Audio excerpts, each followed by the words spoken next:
Good afternoon, ladies and gentlemen, and welcome back to the Rebel News Daily Livestream. I'm Dakota Christensen, and joining me today, Adam Sos. I'm filling in for Sheila Gunn-Reid, who's normally here on Mondays, but at the moment, she's currently off on a very exciting adventure of ours to do a little bit of filing of a human rights complaint against Justin Trudeau. More on that to come. But first, Adam, how's it going with you over in Calgary? Oh, wonderful. Happy to be here. I think this is the first time we're doing this together, so I'm looking forward to it. Yeah, this will be good. You know what? Sometimes we got to switch up the schedule, and I'm always happy to do so because it's good to switch things up, have some different interactions with different characters in the cast here at Rebel News. So yeah, I'm looking forward to this. This is good. So, as I sort of alluded to there, Sheila is currently off on her mission in Geneva, and another thing is also going on in Europe right now. Our London correspondent, Lewis Brackpool, he is back in the Netherlands, actually, covering the farmers' uprising there, because that's sort of been revitalized. There's a little more action going on with the farmers who have been pushing back against the Dutch government's nitrogen emissions cap, which has been forcing farmers to reduce their production. They're having to, cull livestock, reduce the amount of fertilizer they're using. It's reducing output of crops. Whole disaster, and that's also coming for Canada, which Trudeau has announced, his wonderful Liberal cabinet. So it's great to have another rebel back on the ground there to cover all the action going on in the Netherlands. I don't know, Adam, if you got any thoughts on that. I think it's exciting to see Lewis back out there covering this, because it's such an important issue that is going to be affecting all of us very soon. Yeah, for sure. I just want to encourage folks before we sort of get rolling here as well to engage with us on the different sort of platforms that are available out there. If you do a paid chat, we'll interact with them as the show moves along. One, it kind of makes this a sort of connected experience for us with you. One of the reasons we do these sort of daily shows is so that we can have that conversation, the live reaction to unfolding stories. And one of my favorite parts is really towards the end of the show when we get that feedback, whether it be things they'd like us to address or their comments on current stories that we're talking about. It's great to really get that back and forth. So encouraging people to do that as well. The situation with the Dutch farmers, very obviously reminiscent and to an extent inspired by the events that unfolded here in Canada with our own trucker rebellion. But the bizarre thing here is the stalemate. The stalemate sort of implies both sides are at an impasse, but I don't know if that's necessarily fair, because what's happened here is the government has completely shifted the paradigm. They've introduced an impossible circumstance, and they're not starting from a level playing field. They've brought something in that will devastate farms, devastate livelihoods, similar to some of the COVID-19 restrictions, travel mandates, all that stuff.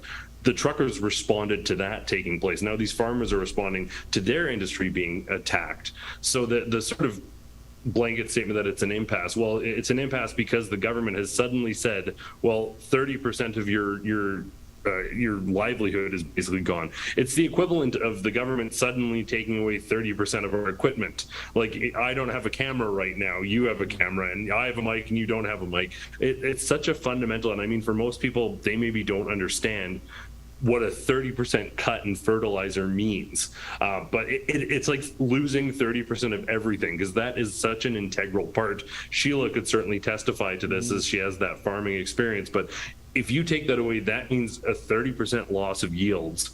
it means a 30% of loss of all these others in investments. Some people have basically got all the other equipment in place. They've invested massively. Some of these farmers have massive loans in place in order to be paying off equipment and they can only make these payments if they're outputting at maximum capacity. Now, farmers sometimes have a bad year, 10, 20% down, really bad years even more, but they count on these years where there's good sort of rain, where there's good weather. The last thing they needed is another 30% hit, particularly when the world is dealing with food shortages. There's instability, wars, all that sort of stuff going on, and we've completely lost the plot when we're thinking that this is okay. For anyone out there paying attention to this should be extremely alarming, because when there's 30% less bread, when there's 30% less food, that's just going to mean more inflation. It's devastating, not just for these farmers, but it's going to ripple throughout all of society. And it's so important that Lewis is there on the ground now, because Justin Trudeau is planning on doing this here in Canada. After this response, after international outcries, after concerns from experts and specialists in the field, Justin Trudeau is like, you know what, I think we're going to do this in Canada too. It's madness. Yeah, I mean, and it's so clear, I think, the sort of fingerprints of the World Economic Forum's, Agenda 2030 and all this sort of top-down globalist governance that's happening there, because it's not like Trudeau's looking over at the Netherlands and saying, oh, wow, you know what, that looks great. They're having such a great time there. This is what we should be doing.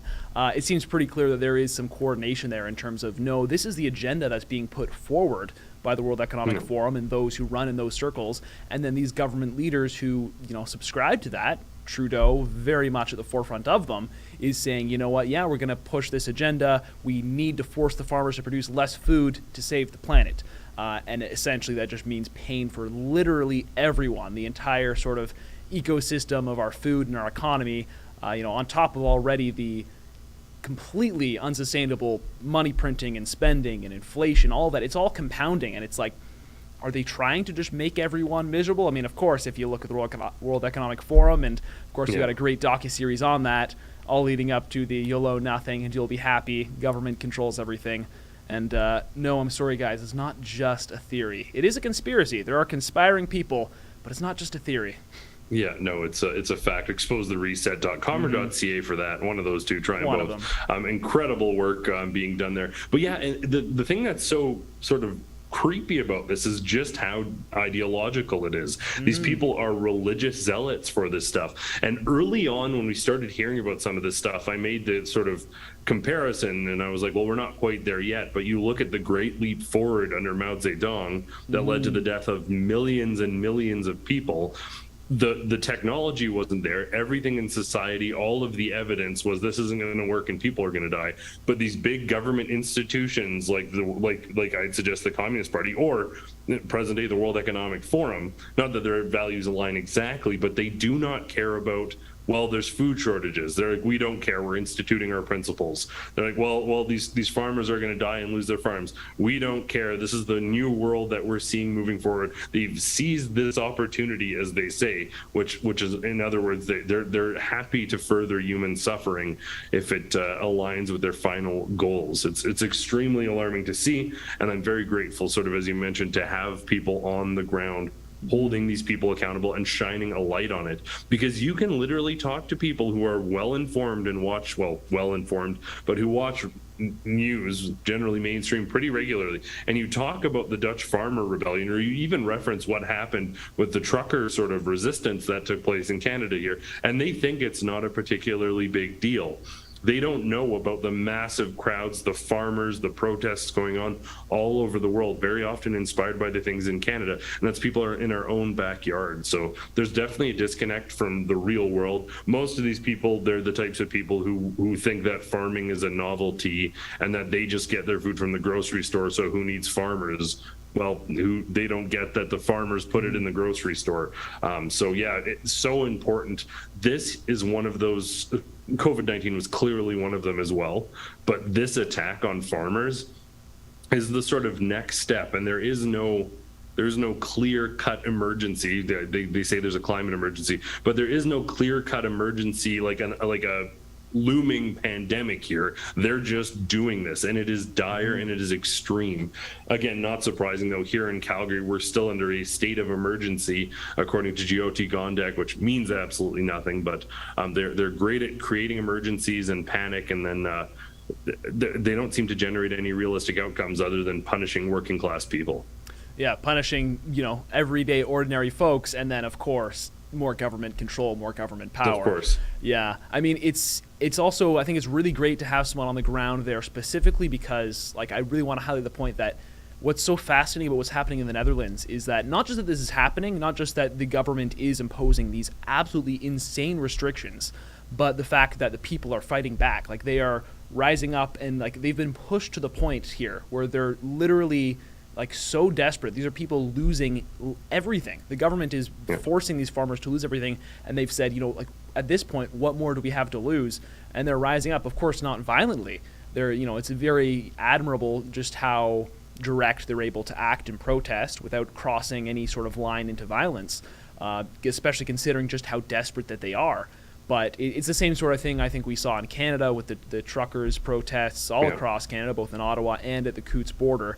And it's just, it's sort of remarkable to see. And so I loved seeing all the coverage that we've had so far from our previous trip there, of seeing this, this uprising, this farmers' rebellion, pushing back against these policies. And I'm looking forward to seeing, continuous coverage from Lewis as far as where this goes now. Like you were saying, they're at an impasse, but from here, where do they go? Will there be any, give from the government? How far will the farmers go if they're not, if their demands aren't met, to actually have some reasonable governance in this situation? And the other thing too that's so important with having people on the ground actually showing what's happening versus what the mainstream media does is if we and other independent media outlets weren't on the ground in Ottawa and weren't at Milk River, weren't at Coutts, weren't covering all these stories, the vilification narrative might have worked. They might have believed that the old lady with the mobility scooter attacked the RCMP. We had cameras there. It's so important to have independent media that doesn't lie and cover up what's really happening, because eventually the government narratives fall apart. Eventually everyone sees that footage and the truth gets out. So beyond just sort of covering this, beyond reporting what's happening, if there are politicians out there spreading misinformation, well, having an independent journalists who are showing the actual action on the ground with boots on the ground prevents those sort of abuses that are basically propaganda campaigns to vilify people who are being completely peaceful. So I think it is important to have that angle covered as well, so these people aren't vilified and marginalized, because we saw it was so peaceful. When you went to these types of events, everyone was welcoming and warm. We've had politicians, even federal leadership candidates, saying, like Dr. Leslyn Lewis saying, I'm a black woman and I walked alone through these people. I was getting cheered at, offered food. There wasn't any racism. There wasn't any violence. It was the most peaceful and friendly protest that many people have seen, despite the sort of gravity of the situation. So, great to have that. Another sort of stand that is being taken, and this is very much an extension of the conversation as well, though. But let's talk a little bit about what Sheila's doing. Yeah, I was just going to say, let's get into that, because, the reason I'm here covering for Sheila is she is currently on a mission at the behest of Rebel News, filing a formal complaint against Justin Trudeau, speaking of human rights abuses, with the UN Human Rights Council in Geneva. Now, some people, I mention this and they say, well, that's, the UN, you're really going to go to the UN and think you're going to find any justice with them. But, the more I think about it, what? Why not try? We're at a point now, why not throw it out there? Because, Adam, why don't you help recap a little bit? Just over the past couple years, everything Justin Trudeau has done, the persecution we've seen here in Canada, the cast of characters who have become political enemies of the state simply for standing up for fundamental rights, and sort of the denial that so many of us in this country are living in, the fact that Trudeau really is turning into this tyrant where he is trying to crush his political opposition, and so much of the world is thankfully, I think, seeing it now, but there are still so many who just see him as this progressive wonder boy. So Yeah, and I think the number of people seeing him as a progressive wonder boy is rapidly declining. He certainly still likes to brand himself that way. But you talked about the people who have been vilified, marginalized again. Some of them the truckers, some of them the folks down at Coots Milk River, some of them the Ottawa truckers. But it's such a wide array of people. You have Tamara Leach as well, who was a very peaceful Métis woman who had enough and sort of took a stand, but not like an aggressive, outspoken person.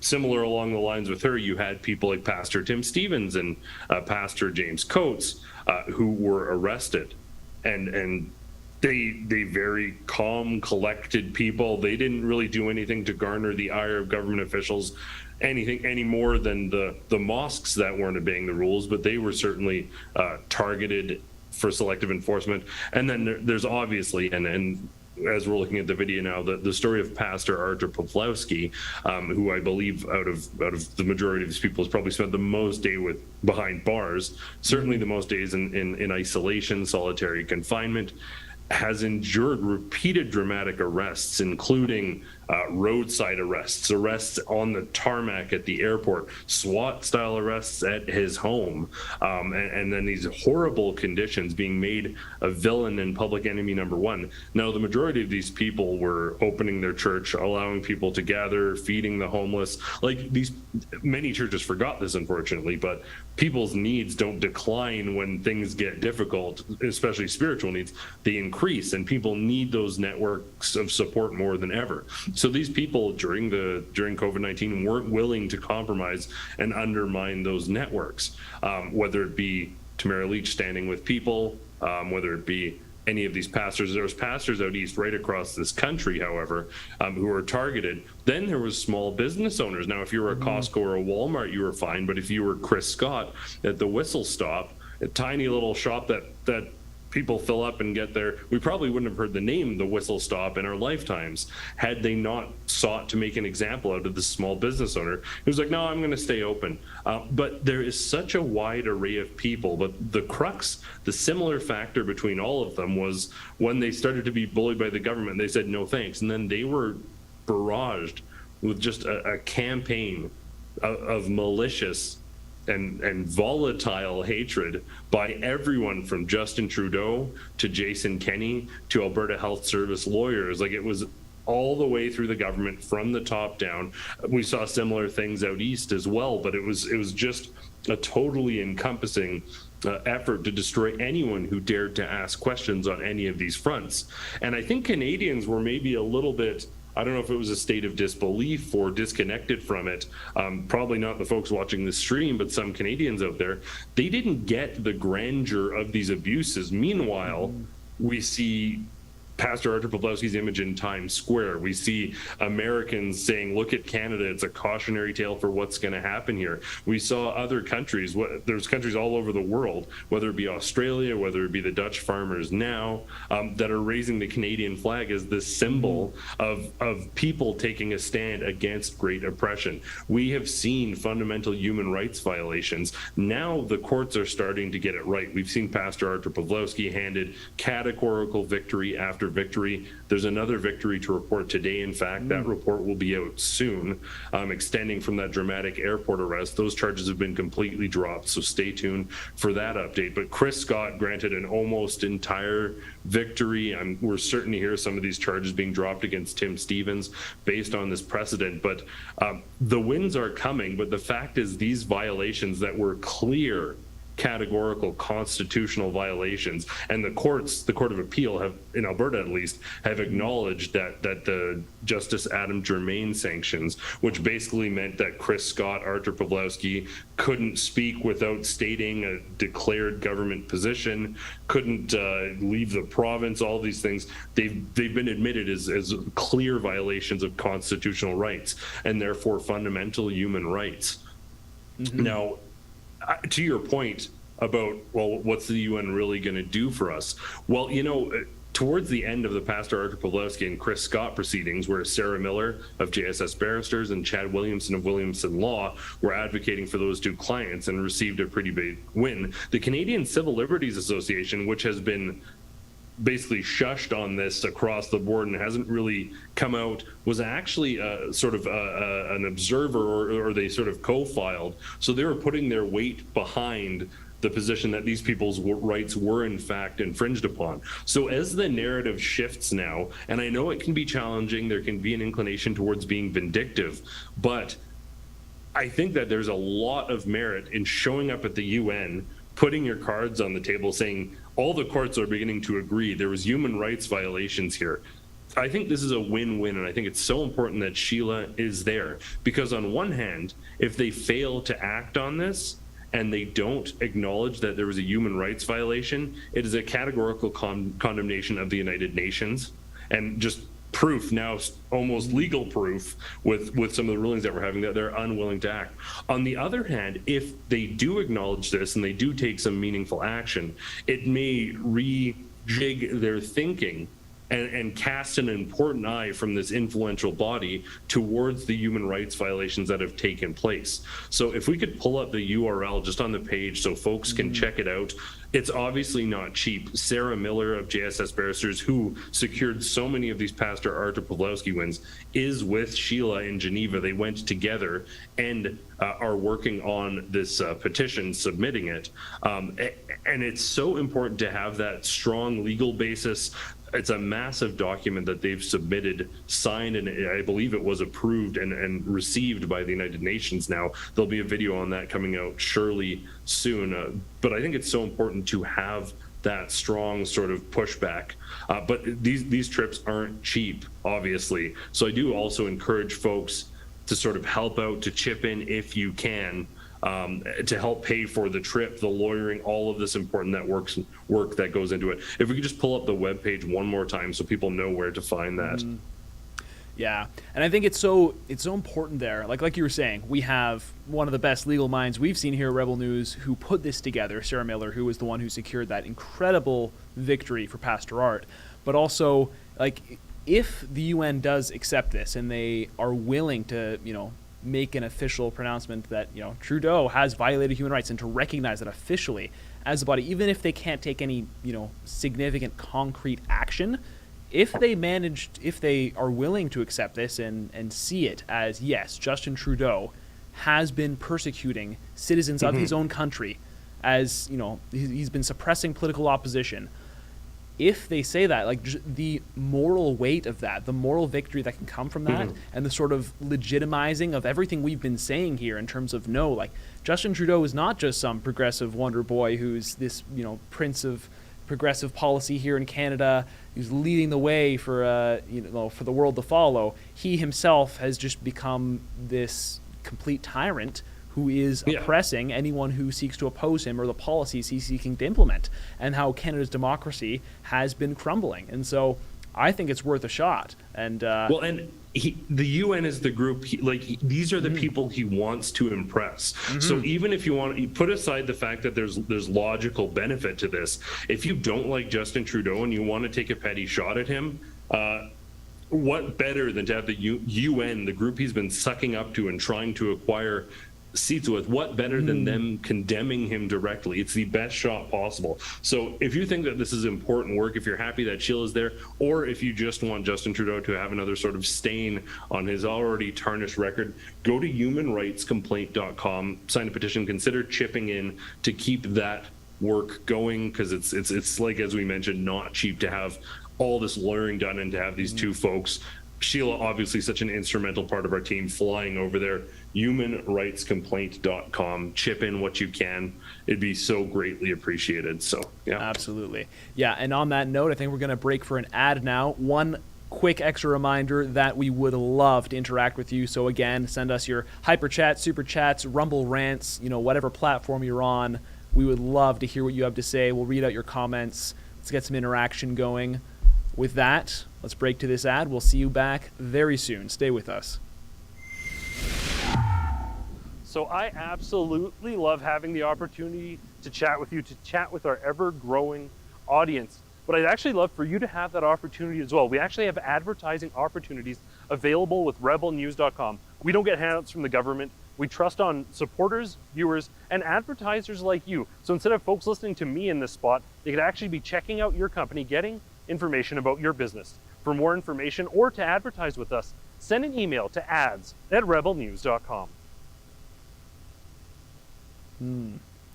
Absolutely. Please I do. want to go horseback riding again.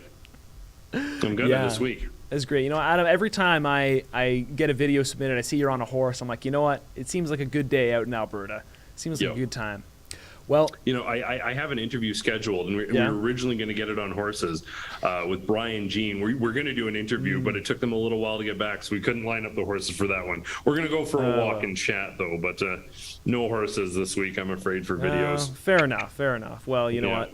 The beauty of the West, horseback and all. Yeah. Well, on the topic, as we were discussing, of Justin Trudeau and his essential tyranny in Canada, the handgun ban making incredible waves, especially in American media. They're so like, look at this, they're taking away the Canadians' guns, it's coming for us. But so we know that the federal government announced this handgun ban. They're banning all handguns in Canada, banning the sale, possession eventually, I think, but for now, just the sale and exchange.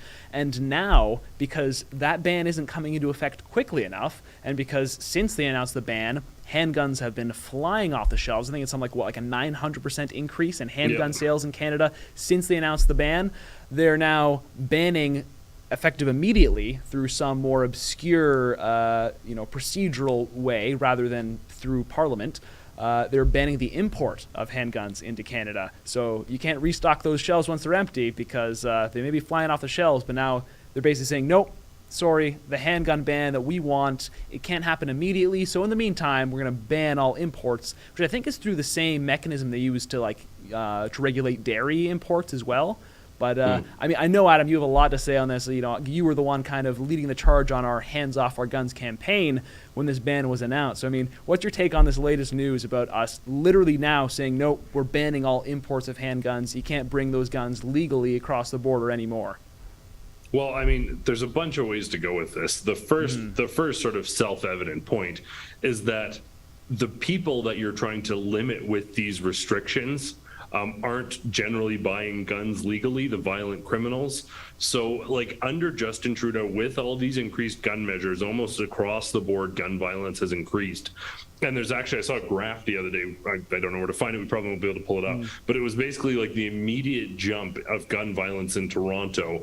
Like, as soon as Harper finished and as soon as Trudeau was in, it was like a significant, like an 18% jump that sustained just from that shift in an understanding that they were going to be soft on crime. I can't remember the details exactly, but at Hands Off Our Guns, you'll be able to find it, where while they're bringing in these restrictions for legal firearms owners who are screened on a daily basis and have to go through all these safety measures, and there's like a negligible statistical correlation between legal firearms owners and firearms violence. Like, literally the only one that's sort of demonstrable is self-harm. The majority of violent crime out there, particularly handgun crime, is by non-registered weapons. People who have a restricted firearms license and are going to the range don't generally commit crimes because they're being police checked automatically because they have that restricted possession and acquisition license. So you're just automatically being checked every day to see if you've done anything. So the big joke when we went to a gun shop right off the bat was like, Big Trudy's the #1 gun salesman in the country. Everyone could have predicted that there'd be a significant increase in gun sales. Now, it's not significant statistically or as far as gun violence because they're all being legally purchased, but they're going out of their way to punish these people who shoot it. Because realistically, for people who don't know, if you have a handgun, pistol, revolver, whatever, you basically can't shoot it anywhere other than a gun club. Like, you can't take it out. You can take your rifle out to a field and shoot a target on Crown land. You can go to certain places and hunt, but you can't go to a hunting place and have a handgun with you. You can't even transport it there. So the restrictions are so limited and narrow. You certainly can't walk around with a handgun in Toronto. So these people committing gun crimes in the middle of cities with handguns, they aren't legal gun owners from the get-go. So this is anyone who knew anything about guns, it's literally as though they're taking people who don't know anything whatsoever about firearms and trying to get them to write the laws about firearms. So this was absolutely predictable. The second that they brought in a ban, there was literally, when I was at Shooting Edge doing an interview with JR, who's the owner, there was lineups out the door and they were out of stock and they were pumping guns. I can 100% assure you that there are more firearms, handguns particularly, among Canadians now than there ever have been because of Justin Trudeau's efforts to reduce the amount of handguns in Canadians' hands. Like everything he does is almost he's increased sales dramatically, and people who maybe never were going to buy a handgun went out to get one because they want it basically grandfathered in, or they're hoping that they'll have it. So if they would have just left this alone, if the intention was to keep handguns out of people's hands, it would have been better off. But sorry, go ahead. Oh no, yeah, I was gonna say, it's like I love that. It's like if you want something to become suddenly extremely prevalent among a population, just ban it, and then everyone's gonna go for it. But I mean, can we pull that article back up, that CTV News article? Because as just a bit of a side note here, I found it fascinating that I thought everything in that article was super on point. And it's interesting to note that a lot of the mainstream media on issues like this are no longer running cover for Justin Trudeau. Like the headline of this article itself, if we can scroll up here, is concerns emerge over misleading Canadian handgun import ban. And if you go through the article, it essentially makes most of the points that you were making, Adam, where they're going through and they're interviewing actual gun owners and those in the firearms business in Canada and getting their views, and them just explaining how nonsensical these policies are and how they're harming Canadians and how they're ineffective, and they're just, putting wasted efforts into harming legal gun owners with zero attention being paid whatsoever to the real means by which illegal firearms are getting into the country and are being used in actual crimes. And so yeah, it's just fascinating to see an article that I read. I'm like, wow, yeah, everything here seems pretty on point. And it's just interesting to see, even down to the headline, of how, they're actually attacking this policy that normally would be journalism? Great. I know, doing real journalism would normally be great fodder to pump up. Like, oh, look at this, Trudeau's taking meaningful action against gun violence in Canada. How great is he? Whereas that whole sort of attitude, I've found, has slowly been slipping away in a lot of our sort of corporate media there, which is very interesting to see.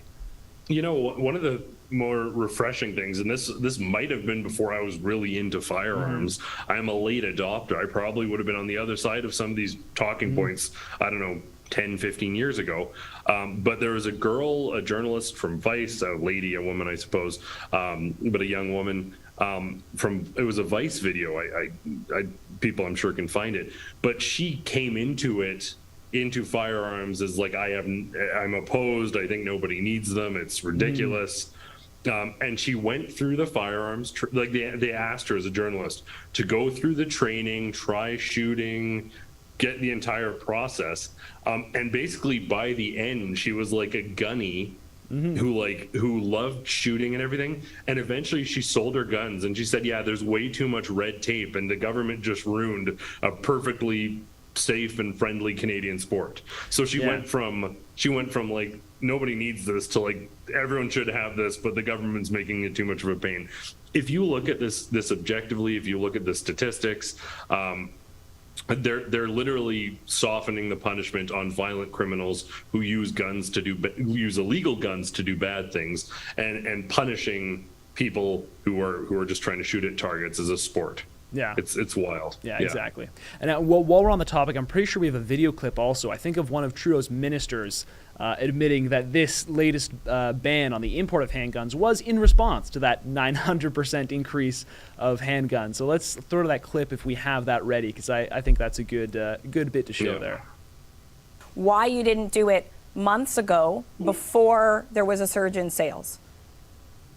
Look, I readily concede that there is urgency to this matter, and we've been very innovative and creative. This is not necessarily an intuitive legal measure that we have come up with. It is something that is unprecedented, and it shows the lengths to which we're going to leave and exhaust all options when it comes to saving lives. And so I am grateful to Global Affairs and to Minister Jolie for exercising her ministerial authorities to accelerate the progress that we want to make on this important agenda. And we'll continue to push forward with C21 working and reaching across partisan lines where we can, because this is an issue that touches every single community. And there is a very strong correlation in the explosion of the handgun universe and the increase in handgun crime. And that's why, again, we'll look at both conventional and non-conventional and creative options like we did today to save lives. I want to give people a sense of how significant the surge was. The Ontario Chief Firearms Officer told iPolitics that between June 1st and June 30th, there was a 914%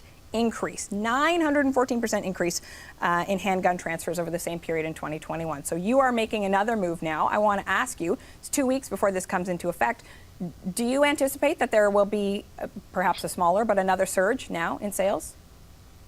Well, I concede that there might be, but that's why I'm grateful to Minister Jolie for actually shrinking the amount of time when this would come into force. Typically, in exercising her authorities under the Import-Export Controls Act, you would require 30 days. We've taken it down to 14 days so that we can, again, move forward more quickly, expeditiously, to bring the effect of the national handgun freeze into full force as much as we possibly can.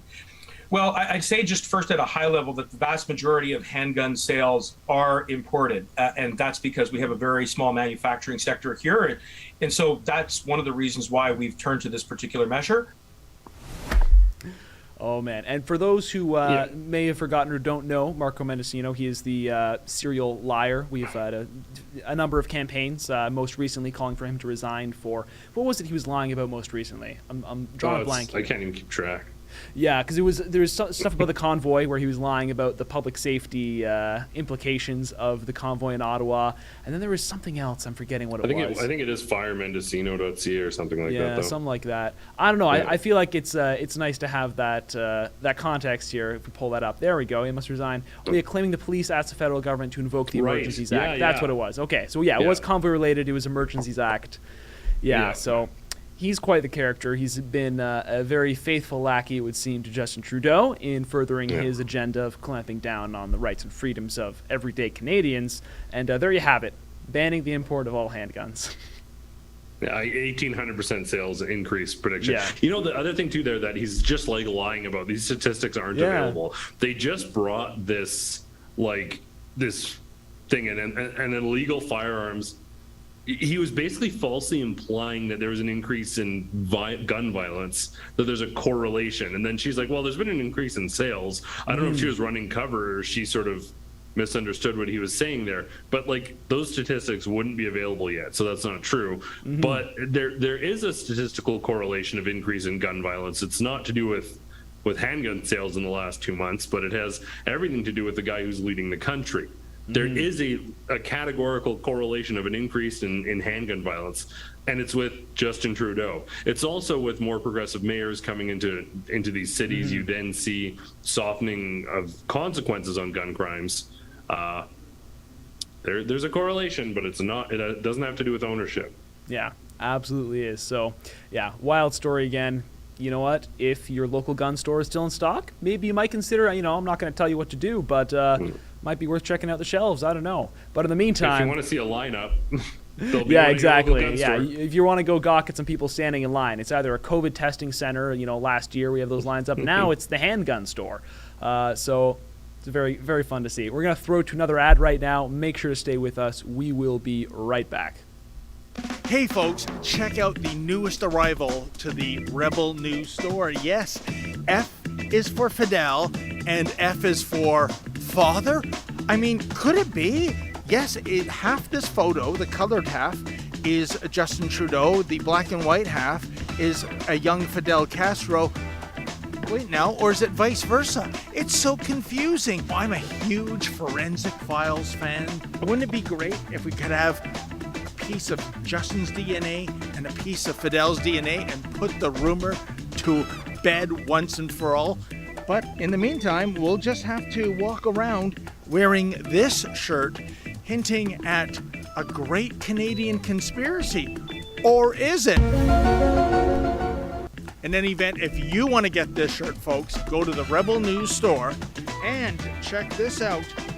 Type in our new discount code, that's SUMMER, SUMMER, and if you buy 2 unisex t-shirts, you get an additional one for free. What a deal. Like I said, Justin Trudeau, Fidel Castro, as they used to say on the ABC detergent ads, can you tell the difference? I can't tell the difference.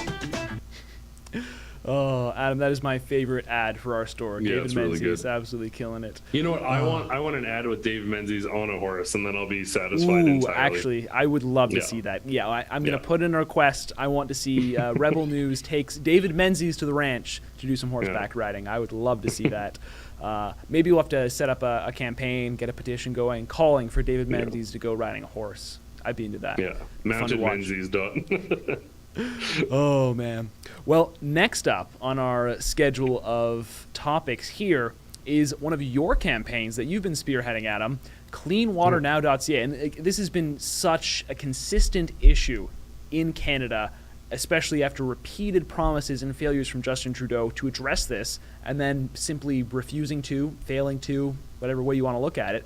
Do you mind explaining to us what the campaign's all about and what we're calling for right now to kind of finally saying this needs to be done, let's just do it? You know, I had a conversation months ago with Jocelyn Bergwick of Sundance Construction, and she, an Indigenous woman, sort of has an intimate, personal sort of inside experience. She's done some of these contracts. She's been at the table while they're negotiating these contracts. I encourage people to check that video out because she very much lays down, and I think pretty much an unprecedented fashion, why some of these communities don't have clean drinking water. So that conversation has had this sort of on the back of my mind as in what's going on, what's the limiters. There's a lot of corporate greed. There's a lot of big companies, SNC-Lavalin included among them, that there could be an easier solution in place, and then they're like, oh, let's do the 10-year, $40 million solution because that's a little bit more profitable. A lot of that stuff going on. Very often they use the sort of Indigenous smokescreen of we can't ask questions to obscure the corruption that's preventing these communities from getting water. We also recently obviously had Pope Francis visiting Canada, popereports.com for all of that coverage. But a big sort of theme we talked to people was people were generally like, it doesn't mean a ton, but at least the 85-year-old man crossed the ocean to say sorry. That's great. But when we said what would mean something, what would be substantial, and then one of the things we often spoke with people about was would it be more significant to address and more reflective of an actual change of heart towards Indigenous communities to address the clean drinking water crises rather than spending money or energy on an apology tour. And the universal sentiment across the board was yes. Even if people were very happy the Pope was there, they're like, it would mean a lot more if we just did something substantive. So I just want to put this into context for people, because when I was doing research for this was jarring, and this just indicates just how bad Justin Trudeau is. I'll remind everyone, Justin's own dad as well as Chrétien were involved in the residential school system. The last residential school closed in 1997. There's a current drink water advisory in effect that they're now working on, but it's still in effect from 1995. So 2 years before they closed the last residential school, there was a drink water advisory that is still in effect today. So we talk about the residential schools and the harms of the past and all of that stuff, but there's literally still issues extending from that sort of reckless liberal government mentality. There's also a lot of finger pointing, blaming the church for everything. Well, I'll remind folks, the residential schools were basically mandated and paid for by the government. They just asked the churches to staff them, which doesn't excuse the church, but there's certainly a lot of finger pointing and distraction. And it's so indicative of the fact that these people are eager to make money for their friends. In the Indigenous community, they refer to it as the cottage industry, because you'll have executives meeting with folks up in the Ontario Lake districts and their cottages and negotiating these massive deals instead of being like, what's the fastest way to get water to these communities? And make no mistake, there isn't more than enough money going around so that every Indigenous community could have the same quality drinking water as you or I. It's politics and it's games that they're playing that are preventing this. It's individuals wanting to get wealthy rather than addressing these concerns that's preventing this from happening. It's a very universal sentiment, I think. And I know some people are like, they have a little bit of a problem with calling water a basic human right. I push back on that, and I say that especially in a developed nation, to suggest that every Canadian having access to water is a fundamental basic human right, and demanding the government, which takes so much of our money, provide at least that is a very minimal safe starting point. This is a non-partisan issue. It only becomes partisan when politicians campaign on things like this, but then don't act on it. But this is an issue. I don't care if you're a left-wing NDP, radical progressive, or a staunch conservative. I think we should be in agreement that we need to put an end to these games, and we need to get clean drinking water to these communities.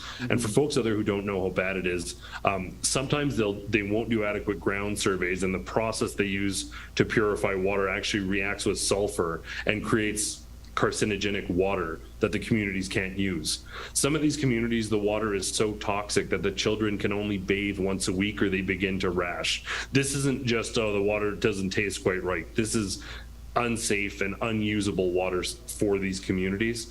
So I'm just encouraging everyone to go to cleanwaternow.ca, sign our petition. I think we've done 1 or 2 videos on this, and we already have almost 10,000 signatures.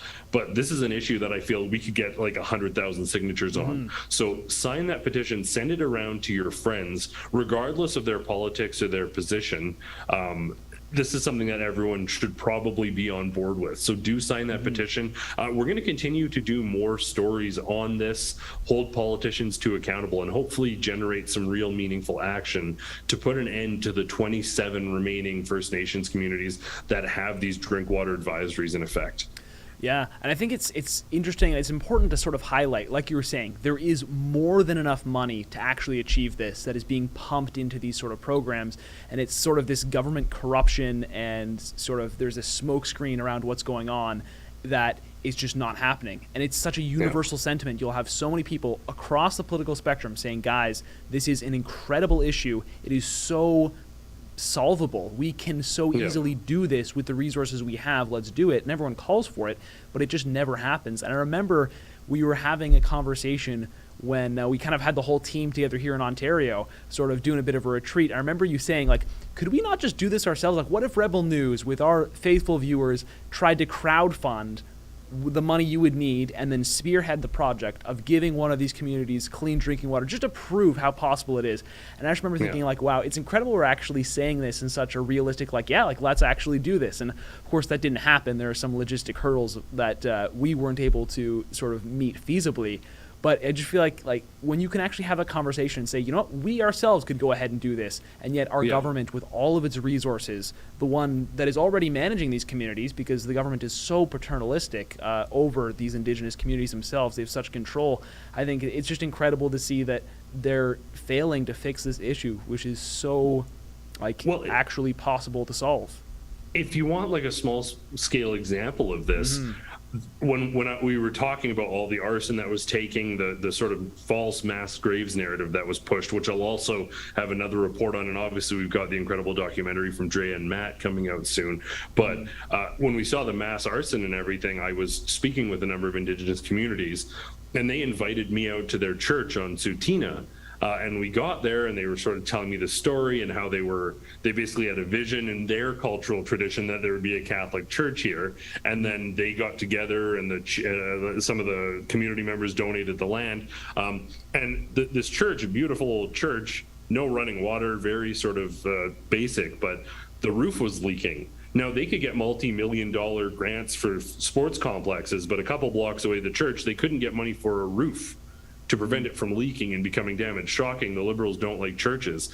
But we did a fundraiser. It took, I think the people were so on board that it took us a day to fundraise a replacement roof for this church and take care of them. We did that project. I'm actually going to go back at the end of this month to do a look what we did a year ago. But you take that on a sort of macro level, that one instance of a church roof that just needs a roof job, and they can't get money. Well, what eventually happens is the place floods, and then they give them millions of dollars for a new building that takes 10 years to get done. That's what we're seeing with these plants. Very often they need someone maintaining the water preservation or treatment plant, and they need new UV bulbs, or they need a new $10,000 part. They don't do that, and then the whole thing breaks and falls apart. That's what we're seeing on the macro level. I really do think that we probably could address some of these concerns, and I have sort of been working at some of that.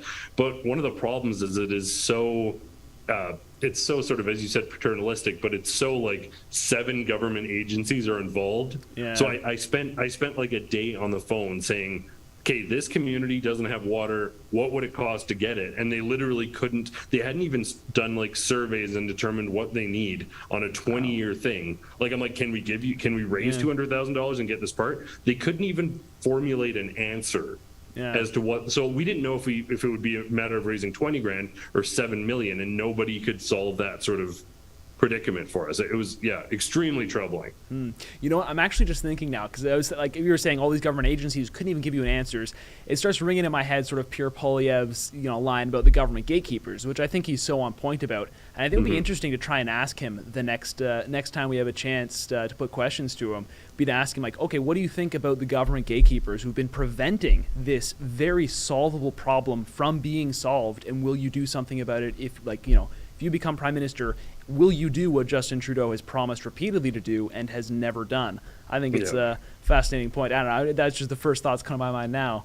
But agreed. Yeah, that would be a good thing to ask, because he's such a clear front runner right now in the CPC leadership race. It seems very clear, looking at the latest numbers, that he's likely going to win come September for the leadership election, which means he's got a clear shot straight to the prime ministership. So actually, our next story up on the docket here has to do with him.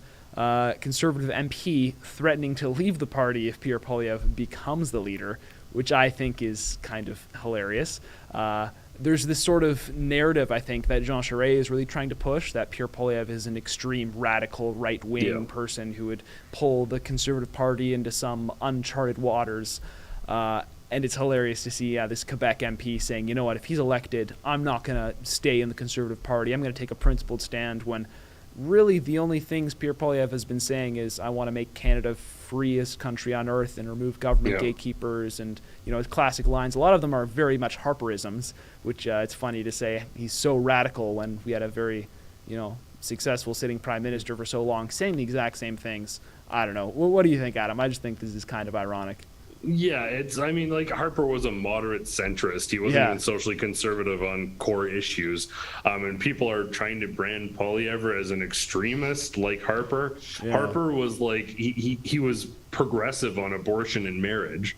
And economically, he was pretty sound. Most people won't criticize Harper economically. So if you're trying to paint a picture of Poilievre as that, I think there's an effort, because Poilievre is effective on social media, to brand him like a Trump populist.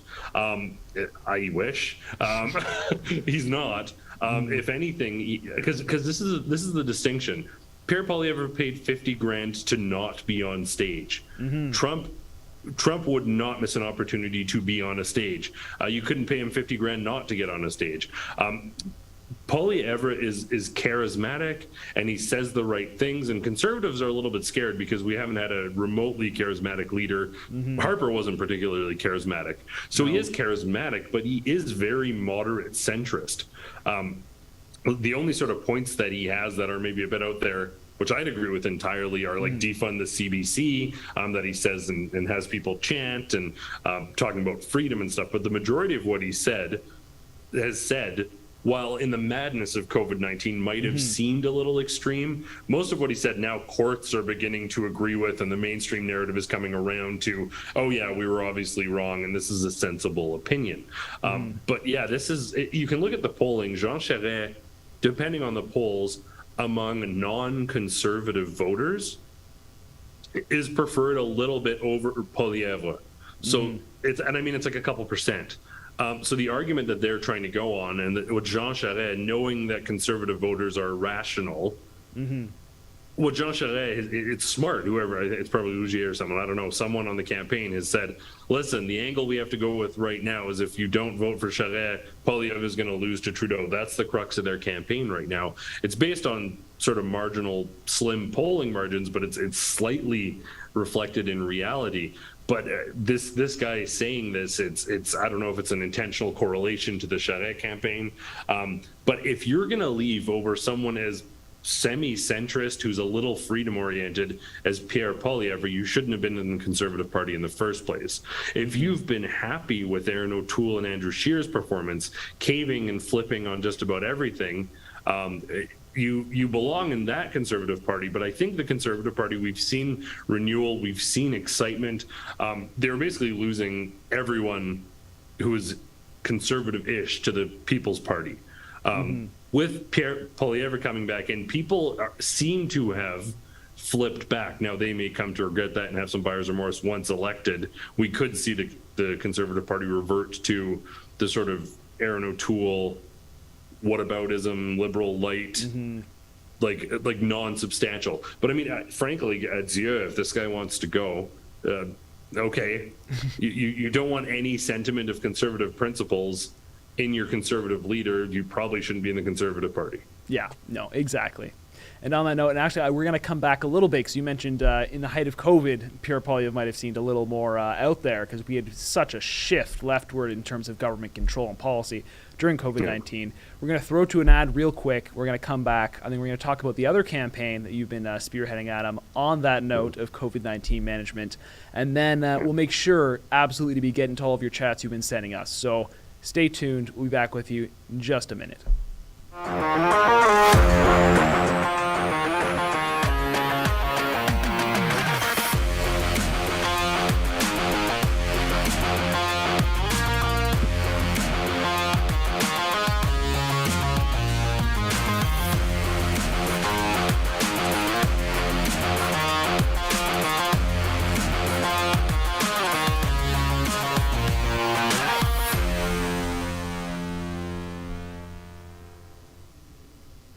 All right, back at it. Adam, real quick, because we are running short on time here. Unfortunately, there's so much I'd love to keep talking about, but we're going to have to parse this down a little bit because we are getting towards the end of our hour. Time's been flying.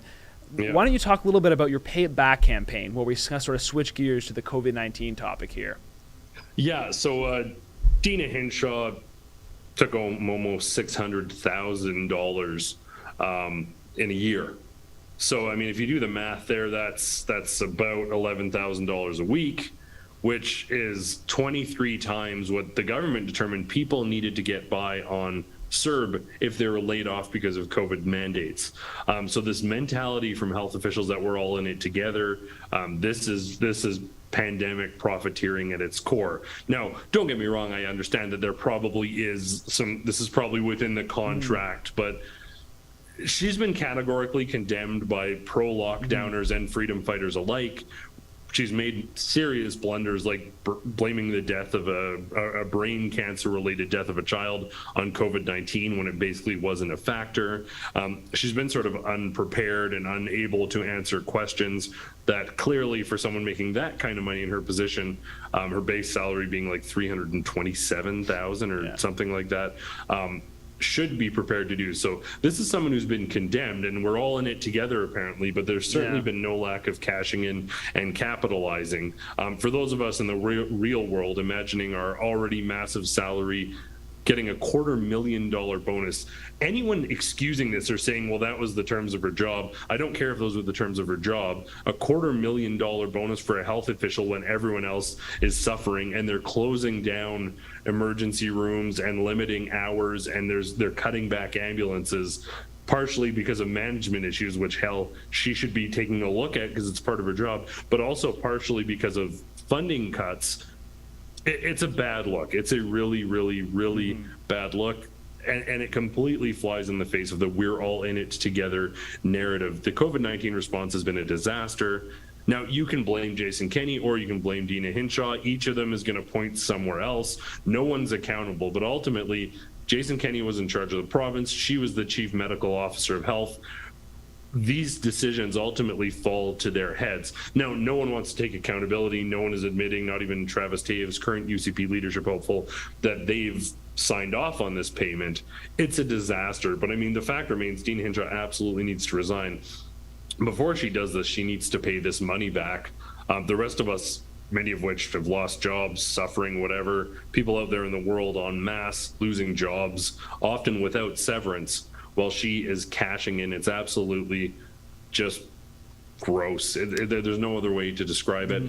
So we do have a campaign at payitback.ca. I encourage you to go there, sign our petition, almost at 10,000 signatures already. We really need to put the pressure on. If anyone else snuck away or questionably got $250,000 from their job, they'd be held accountable. We can't have politicians like the Sky Palace not having any consequence, $250,000 bonus while other people are being gutted over financial reasons, walking away with that. It's not acceptable. Sign the petition, please, to hold her accountable. There you have it. All right, now still while on the topic of COVID-19, I think there are a few things I'd like to highlight here, so I'm going to rapid fire through a quick few items here. So, in other COVID-19 news, we have Ontario government saying that masks will not be mandatory in Ontario schools this fall. That's wonderful to see because, frankly, I was concerned that this fall, they'd be saying, all right, we're concerned about another wave, time to mask up the kids because the kids are always the first ones to be forced to put on the masks, which makes no sense seeing as they're the lowest risk. So that is wonderful news from Ontario.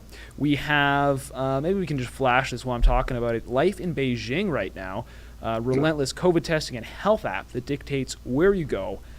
So just more standard Chinese Communist Party authoritarianism making itself manifest right now. I was reading also there. I think there was another capital in a different province of China that was having a complete lockdown and another COVID outbreak. So seems that Communist China is not shying away from their zero COVID strategy, which I'm not surprised. I'd love to see their COVID strategy in the concentration camps for the Uyghur Muslims. I wonder what their protocols are for the people they're enslaving and isolating in camps. Yeah, it's very true. I guess tyrant's gonna tyrant. Very sad. I would not want to be in China right now, or ever. Quite frankly, I love the Chinese people, but as long as the Chinese Communist Party's in power, no, thank you. Another COVID-19 news, recently elected Costa Rica President Rodrigo Robles rescinds the vaccine mandate, makes it illegal to force anyone to get the jab.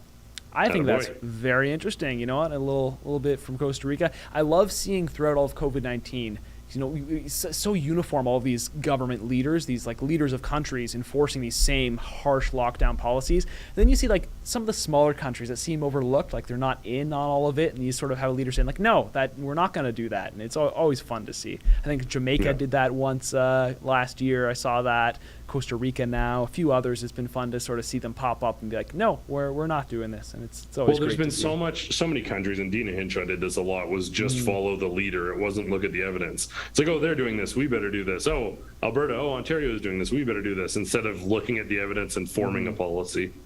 Yeah, exactly. And so, you know what? I think now we've essentially got 1 minute left on our hour. I think it's time to get into the chats. We've put it off well long enough.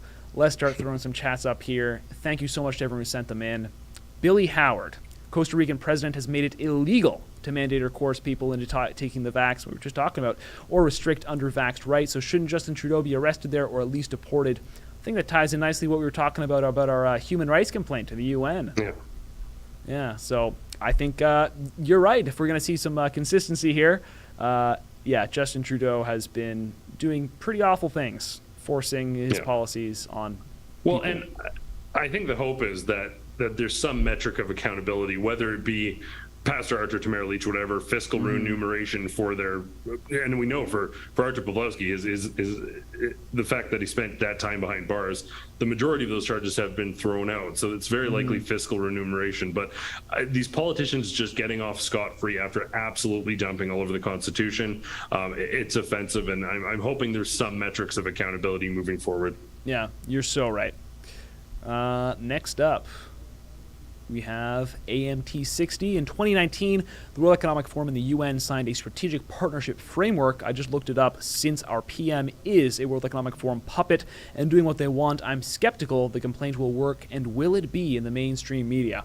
Well, very doubtful that we'll get any mainstream coverage about this unless the UN were to actually, take and accept the complaint and issue a statement on it and sort of recognize these human rights abuses. Then I think that would make some waves. But in the meantime, I think we're just gonna have to wait and see.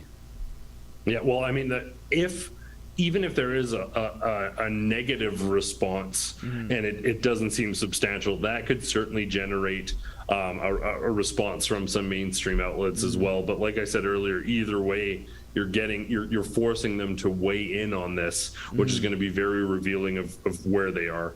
Yeah, very, very true. Let's see here. We have Out J. So you want Menzies to change out his fedora for a cowboy hat? Yes, I would love to see the Menzies Western special episode.